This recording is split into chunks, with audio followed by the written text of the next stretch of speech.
Welcome to the Hearing Wellness Journey podcast, an exploration of determination, hope, self-discovery, and triumph. We'll share the personal experiences of those that are living with hearing loss and provide a haven for their stories to show others that they are not alone in this journey. Please welcome your hosts, Dr. Dawn Heiman and Lindsey Doherty.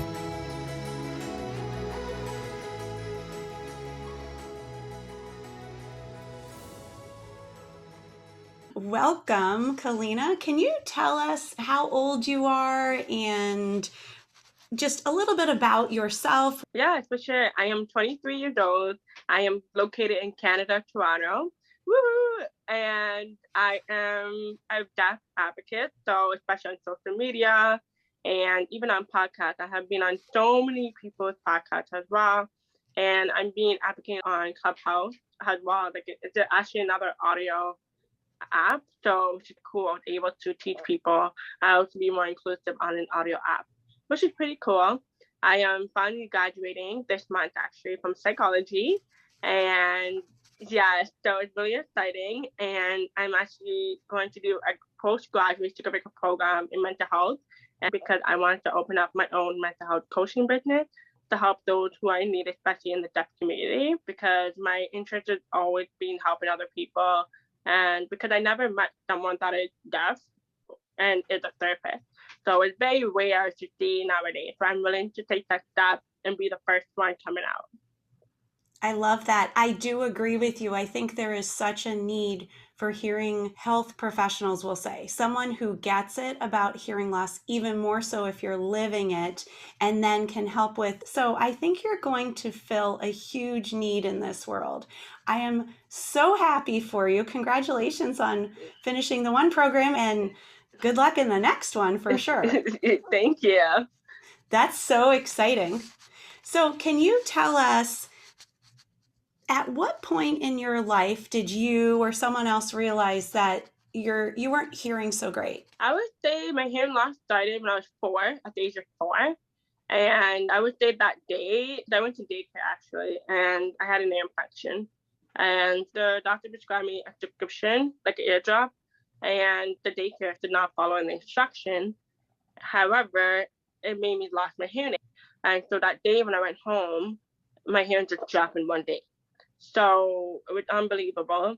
My mom was a young mom. She had no idea what was going on. Luckily, my grandmother is actually a nurse. So she was able to speak to me on the phone. Again, I couldn't hear on the phone. And my grandma rushed home. She thought something really bad happened. And I said, no, grandma, I'm okay. Just I can't hear. And the next day I went to my family doctor. And they said, unfortunately, Kellina is deaf. And there's nothing more we can do. Wow. Do you remember at that age thinking, I definitely want to wear hearing aids? Or do you think, did you get hearing aids? Did they do a cochlear implant? What was the next step? The next step for me was see my audiologist, which is down the street from my house. No, I was younger actually. So the thing is with that, we went in, they recommend my mom 2 options, the cochlear implant or a hearing aid. So again, my mom's a young mom. She was super afraid of the cochlear implant surgery, and she's like, no, let's stick to the hearing aid for now until Kellina gets a little older, and maybe we can move forward with the cochlear implant. So as soon as I became 4, I started wearing hearing aids. And do you still wear hearing aids? Yes, I do. I still wear hearing aids every day of my life. Yes. And do you use assistive technology with the hearing aids? Do you have them connected to anything? So my hearing aid is Bluetooth. So I connect them to my phone, iPad, or any other devices that I need to help me hear, except for my iMac, which I have to figure that out. Because I just got my family just kind of give me my iMac for a graduation gift, so I haven't really get a chance to play with it yet. So I'm figuring that out because I really need my iMac Bluetooth connected really, really bad. But I love my hearing aids. It's crazy. I don't know what to say because technology improves so much over the years. So I'm really excited for the next hearing aid that's coming out. That's cool. Obviously, you're very tech savvy and you're young and you're fresh and you want to be up on things. What kind of research do you do to look into hearing devices? I try to my best not to go on Google because there's too many things, there's true and false questions. So I try my best to always call my audiologist because I'm super close with them since I was 4 years old. So they know what's best for me at all costs. So even when I pick my hearing aids, I always have my gamma with me 24/7. So yeah, so I always go to my audiologist. Awesome. Now, you said you're in Canada. So when they first identified your hearing loss, do you know if there was any true barriers between, do you remember your grandmother or your mother telling you that for whatever reason, you guys were ready to get hearing aids, but you weren't able to for some reason? Was there any kind of conflict? I don't know how the insurance system works in Canada. Again, my mom was young, so she didn't have a full-time job. That was a little difficult at the time. I remember she was telling me it was at first because she had no idea how much the hearing aid was, and she didn't able to get benefit from me. But my mom and my grandma worked doubles to provide for my hearing aid, and they got the one that's affordable for me until my mom gets a really good paying job. And that way it gives me benefit through insurance as well. But I know that my grandma had up and down with the hearing aids because she tried to find the right one for me. But unfortunately, the price for hearing aids is super expensive without having benefit or insurance. Luckily, my grandma was a nurse, so she was able to cover some couple of things, especially with the company. And luckily, my mom, she ended up finding a really good job. When I got I think I was 5, 6. She got a really good job with a really good company. And yeah, and we take it from there. Do you know if that has changed where you live, where the hearing aids aren't automatically paid for children? I'm not aware of that. I know because I have someone that actually, a parent actually reached out to me from Clubhouse actually. And she asked me the same thing. Is there any, so I did a couple of research. There are some resources, but I highly recommend a lot of people to speak to the audiologist because they know it better than anybody because you guys are the one, our connection. So I always recommend them that. But I know if you're 18 and up, in Canada, there are a benefit for people who have a disability. So you are qualified if you have any type of disability, especially if you get a new hearing aid or need hearing aid. They're willing to give it to you, not for free, but you have to qualify for it, and then they will give you it, and you get the benefit of it. Excellent. And now that you're a college student, and when you get hearing aids, how do you go about doing that? I always go and see, I don't know, but in the States, it's called the Disability Services. So I always go into it. So my first year in university, I went to the disability counselor. I told them I needed a disability counselor, accommodate me and everything. So that way I'm not struggling in university. It was very difficult at the first half of university because it was a huge transition from high school to university. And that is how I go around in university. I always keep contact with my disability counselor. I highly recommend a lot of people. If you don't like a disability counselor, find a new one and find the one that matched your interest. And for sure. So when you went to them, did you bring a copy of your hearing test results or a report from your audiologist? I had to bring 2 different copies. I had to bring my audiogram, and I had to bring proof that I am me and I am actually deaf. And I also had to bring another record. I think it's like a student. And then from there, what accommodations are they giving you at the university level? They were accommodating me with extra time. That's 1. 2, it depends on professors once again, because I know a lot of professors are really strict when it comes to accommodation. They don't want the students to take advantage of their disability. So it's kind of tricky at the same time to get the right accommodation for you. Also, some professors allow students to retake some tests or courses if they don't meet the level they need. And extra time on test assignments, and that's pretty much it. So do they have FM systems in the classrooms, or make sure you're in a classroom where the teacher is wearing a lapel mic and you're near even a speaker of some sort? University is like a movie theater. So it's just a big room for me. I don't read FM system. I did when I my first year, but it got really complicated to the point where professors forget to give it to me, or professor forgot to put on the table. It's just some of them may not feel comfortable wearing it. And so I respect their decision. I respect that. However, I have a note taker, luckily. So they were able to provide me a note taker through every single one of my class. Me personally, note taker are more reliable than an FM system because you can't really record. That's another thing I don't like about it. So I'd rather note taker. Got it. With your new hearing aids, are you able to put your cell phone up on the podium possibly, or up near the front, and then go sit down and listen to the lecture like an FM system? I could, but again, I don't trust people with my phone. So that's another issue. Again, it's a big room. It's like a movie theater. So you just never know who's down at the bottom unless you sit right in front of the professor. For me, I don't like sitting right in front of the professor because I feel like they're yelling at me because the room is huge. They have to shout. Yeah. Wow. So when the person takes notes for you, are they typing it or handwriting the notes? Both. Both. Yes. There's some, I know one lady, I don't know how she does it. This lecture is 2 hours long and she writes it down. I tell her, you don't type it? I'm old fashioned. I'm like, okay, fair enough. Is it easy to understand her handwriting? It is. But I prefer typing because you can share the notes and stuff. Yeah, so. Totally. And then for anyone who is a student, how do you go about, do you review those notes right afterwards so that you just tried to just listen, learning new information, and then at what point do you look at those notes so that it all comes together so it fills in any gaps that maybe you were missing? I would say I don't check it right away. I check it every Friday. So that's when I'm always off from school.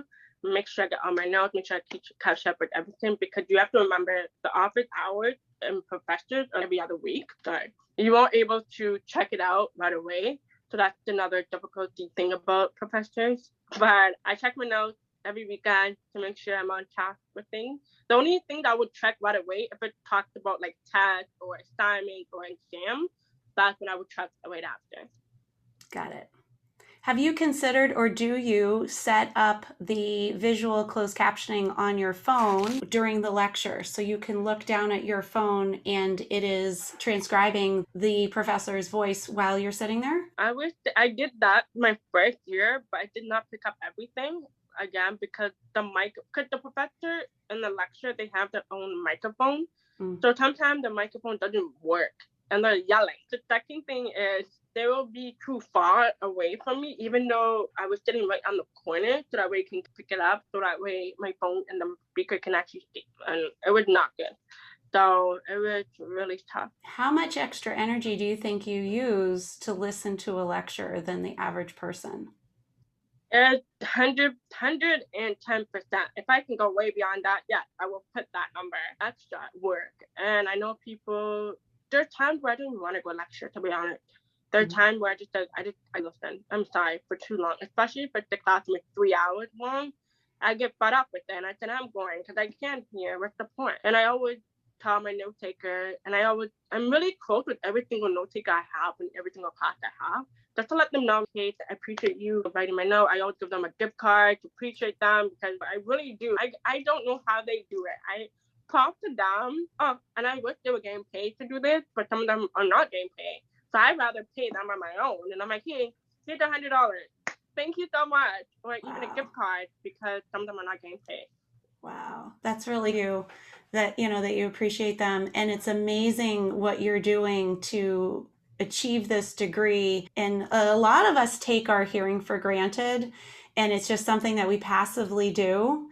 And for you to be so focused and show up, and because you want to help more people, is so great. It will pay off for sure. Yeah, especially I would think a 2-3 hour lecture, you just want to pass out when you're done. Auditory fatigue is a thing. Yeah. It makes sense why you don't have energy afterwards to now go review the notes. You're like, I'm going to bed. Do you remember the first day you got your hearing aids?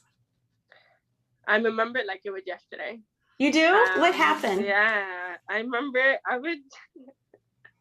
it's actually funny. I looked at the thing. It was so small. And I'm like, what is that? And my audiologist said, it's a toy. So he was trying to get me comfortable with the toy to help you hear. And then he gave me this. 1 second. And I still have it. He gave me this teddy bear. And he said, look. a teddy bear with a hearing aid. And I was like, oh, that's cool. And because it had the green hearing aid, so it covered, so it kind of got me excited. And then I thought, okay, I'll put it on. I put it on. I felt really confused at first because I was hearing two different voices with the hearing aid versus with my normal hearing. So I got confused. I was picking up weird sounds because of being in my hearing aid, so I wasn't used to that. So that was something, I was like, oh my God, I can hear it. And my mom was so happy. My grandma was phenomenal. Like, she was just crying. And yeah, that's my memories of my hearing aid. Do you still work with the same audiologist?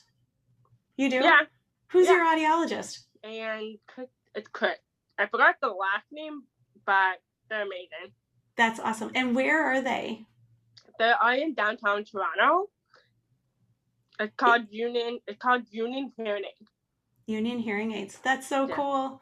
Yay! Yeah. They gave you a teddy bear. I just love that. Yeah, every year, every time I get a new hearing aid, they always give me this to build up my self-esteem. That's awesome. Now, when you got to school, or you were in preschool, right? Daycare center. Yeah. What was it like? Do you remember with the first day with the hearing aids on? What happened? It was very hard because I didn't know what to expect. I remember I walked in and the teacher, I don't think my mom told the teacher I was deaf. I think she did. They were having difficulty communicating with me because it's a loud environment and it's different from the daycare. They were wearing a FM system. They were wearing that big speaker and it was so funny. I remember the student, oh my God, Miss is wearing a microphone for Kellina. Oh, and then some students sometimes they would go to my teacher to talk on the speaker for fun, just to have fun. It was so cute. But I know when I was a little kid, it was a really fun time. Yeah. What color were your first hearing aids?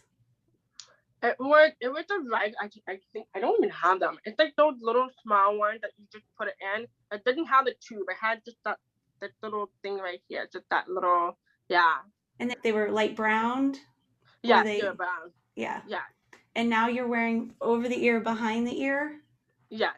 And what color are your ear molds right now? My ear molds is before it was a zebra. The zebra color was so cool. I don't know if I can see now, but it's just the color right now. What color is that? Is that like a blue? Yeah, it's like a blue. Let me check it out. But they're see-through, right? It sparkles with green edge. Oh, cool. Nice. Yeah. I love the sparkles. Thank you. Super fun. What has your experience been with your friends and your family with you wearing hearing aids, or just in general, the fact that everyone knows you have a hearing loss? So let's start with family first. So family, they were very emotional because I'm the first deaf person in family. And so it was heartbreaking for them to even think that something would happen at a daycare. And for them, it was an eye-opening. It was very rewarding for them to learn different ways to communicate with me. I got communication with the big thing that my family had to learn from me, and especially sign language, because I didn't learn sign language when I was growing up because my family didn't have the time to learn it and put it with me. And so that was a little okay. And then I went to a deaf school, actually. I went to two schools. I went to a deaf school and a hearing school. So I went to school able to balance the communication with two community. So that was even more helpful for me to help me understand better what it's like to be in two different communities. So I give props to my family for that. So until this day, my family are super overprotected. They would do anything, like they'll call the bank for me. They're like, oh, yeah, you did it. And then I have a little sister who is 14 years old. She does everything for me. Like, she's now, okay, Kellina, okay, I'm gonna call this for you. Like, even my little sister is so overprotected of me. And so it's really cute. Everybody in my family is overprotective of me till this day. Even though I'm 23, they always make sure I'm okay. And that's because I'm super new, because now I'm going to the real world. It's so new and fresh for me, so I don't know what to expect. So I guess that's why they're super overprotective and they know what people are like out there. My friends are super supportive, love them to death. I still have my two best friends since I was in kindergarten, actually, till this day. And yeah, I actually got bullied a lot of time in grade 1 to grade 5, and they were the only 2 best friends. They actually stood up for me until I got to grade 3, 4, and 5-ish. That's when the bullying stopped, and they said, "Oh my God, like I'm not gonna bully Kellina," and I could have built a self-esteem, and I put them down too, and I told them like, "Hey, like, what if your mom was deaf? What if your sister was deaf? What if your dad was deaf? You just never know." Yeah, so I would say my friends are really supportive of me. They always be there. They're willing to accommodate me, especially when we do like social gatherings, because again, connection, you gotta look at their lips, and so they know what to do, I would say. Because I talk to them, they ask me questions like, "Hey, like, is this okay?" And because of COVID now, so they know that I cannot hear at all through the mask. So I spend less time with my friends now, but we FaceTime a lot. Yeah. And in school, same thing, but yeah. What would you say to a child that's getting bullied right now? What would be your tip for them?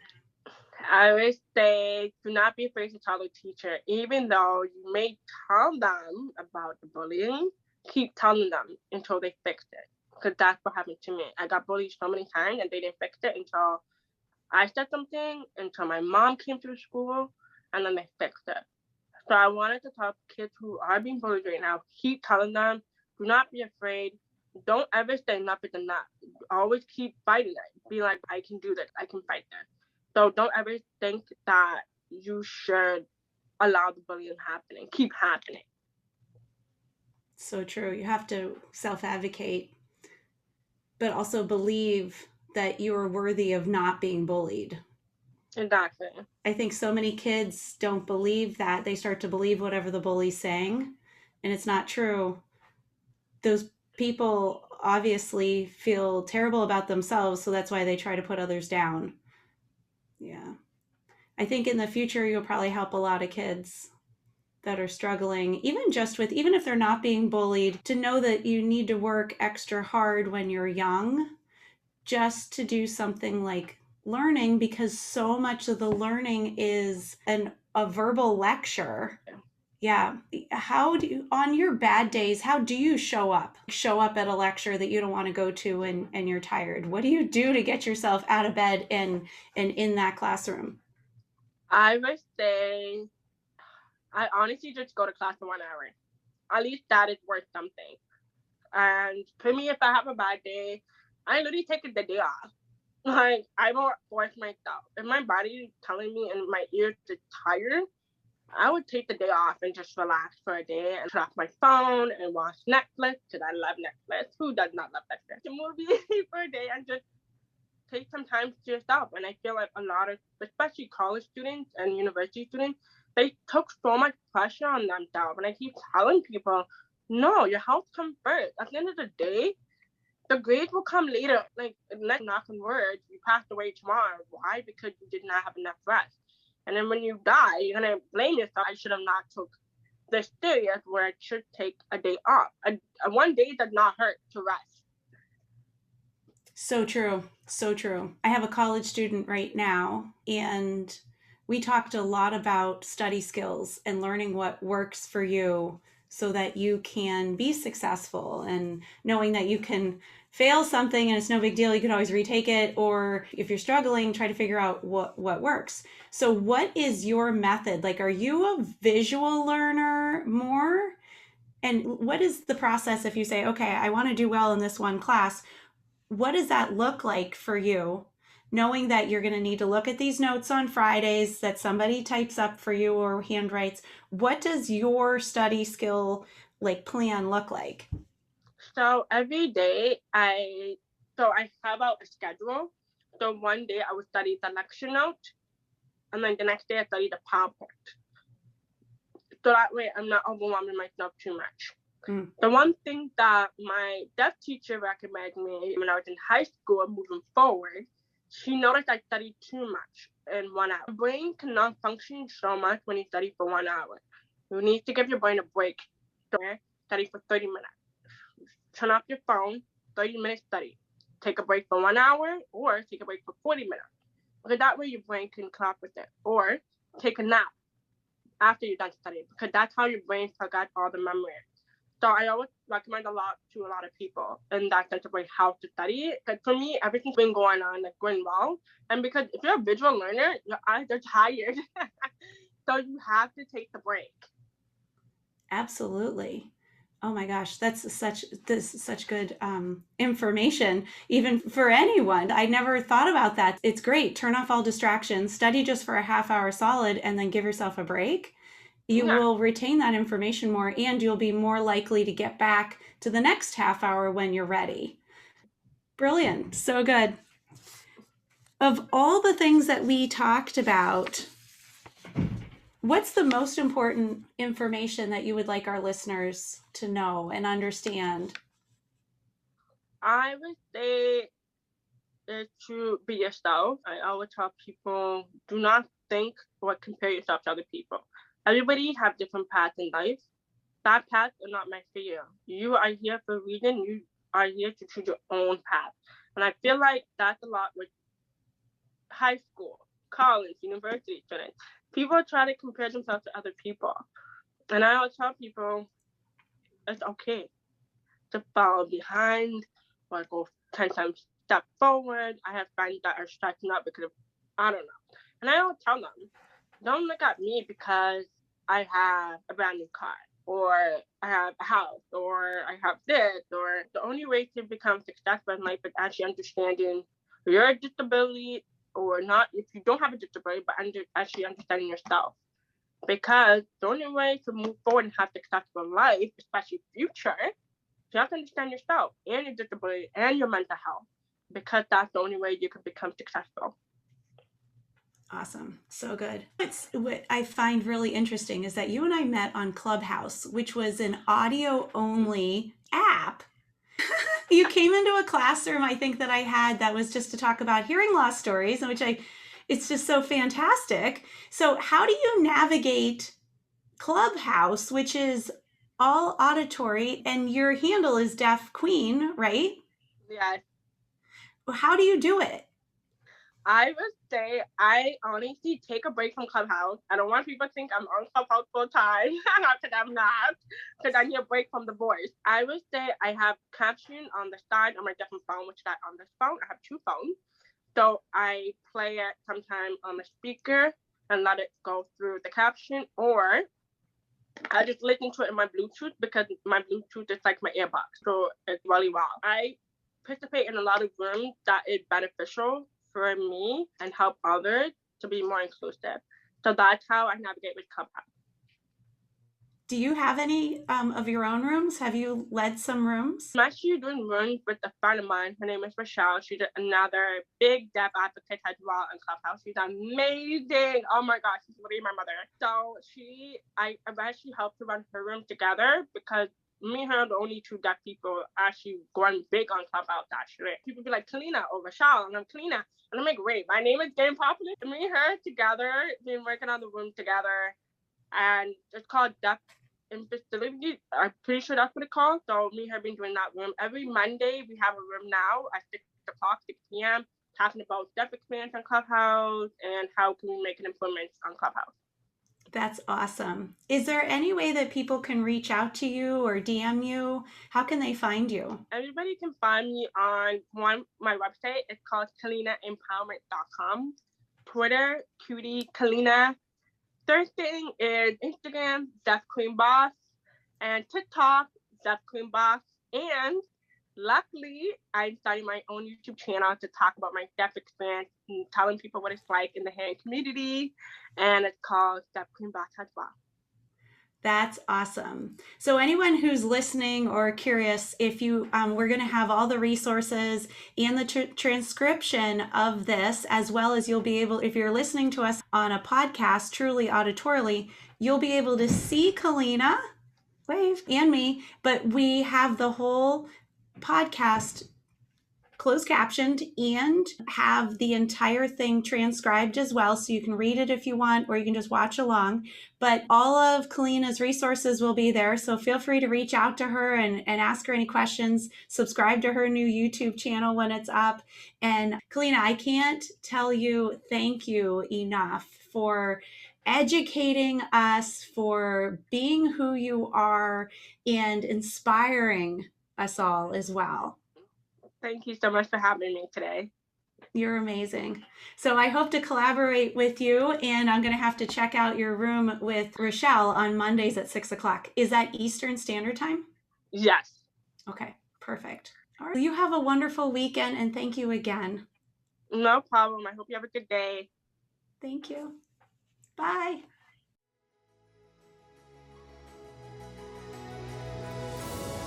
Thank you for joining us on this episode of the Hearing Wellness Journey podcast. For more information about what we do and the services we provide, please visit our website at hearingwellnessjourney.com/podcast, where you can find more resources based on today's discussion, as well as request to be a member of our Hearing Wellness Journey community on Facebook. That's available for our listeners exclusively on hearingwellnessjourney.com/podcast.